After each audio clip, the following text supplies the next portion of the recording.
Deficit का जो data है वो आने वाला है। यूएस का हाउस प्राइस इंडेक्स का जो डेटा है वो भी हमें 30 सितंबर को ही आता हुआ नजर आएगा। और जॉल्ट की जॉब ओपनिंग्स का डेटा ये काफी ज्यादा इंपॉर्टेंट है, इसी दिन आता हुआ नजर आएगा। 1 अक्टूबर यानी कि वेडनेसडे, यहाँ पे आरबीआई की मॉनेटरी पॉलिसी है, इंटरेस्ट रेट डिसीजन आएगा, इसलिए ये दिन जो है वो काफी ज्यादा इंपॉर्टेंट होने वाला है। इनफैक्ट जितनी भी ऑटो कंपनीज हैं वो अपने सितंबर के जो भी नंबर्स रहे हैं सेल्स के, इस दिन आपको प्रेजेंट करती हुई नजर आएगी। इंडिया और यूएस दोनों का ही एसएनपी ग्लोबल मैन्युफैक्चरिंग पीएमआई का डेटा भी आपको 1 अक्टूबर को ही आता हुआ दिखाई देगा। 2 अक्टूबर आपको खासा ध्यान में रखना है, काफी इंपॉर्टेंट दिन होने वाला है, क्योंकि जो इंडिया का मार्केट है वो बंद है, छुट्टी है आप सभी की दशहरा और गांधी जयंती के लिहाज से। साथ में चाइना का मार्केट भी जो है वो नेशनल डे के इस पे बंद है, और साथ में यूएस के लिहाज से इंपॉर्टेंट होने वाला है, बिकॉज इस दिन इनिशियल जॉबलेस क्लेम का जो डेटा है वो आने वाला है।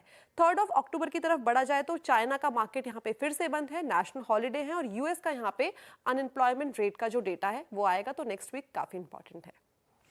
ओके, चलिए, तो ये इस समय ट्रिगर्स अगले हफ्ते के।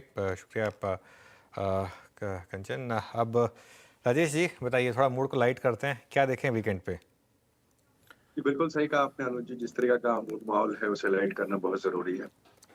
तो अगर ओटीटी की बात की जाए तो कुछ मूवीज जो थिएटर में रिलीज हुई थी वो ओटीटी पे आ रही है, जैसे धड़क 2, सिद्धांत चतुर्थी और तृप्ति डिमरी की, सन ऑफ सरदार 2, अजय देवगन मृणाल ठाकुर की, हृदय पूर्वम मोहनलाल की, वो मेरे ख्याल से बहुत बेहतर होने वाली है, क्योंकि उसमें एक बहुत शानदार स्टोरी है एक हार्ट ट्रांसप्लांट सर्वाइवर का, उसके डोनर फैमिली के साथ जो रिलेशंस होते हैं उस पे।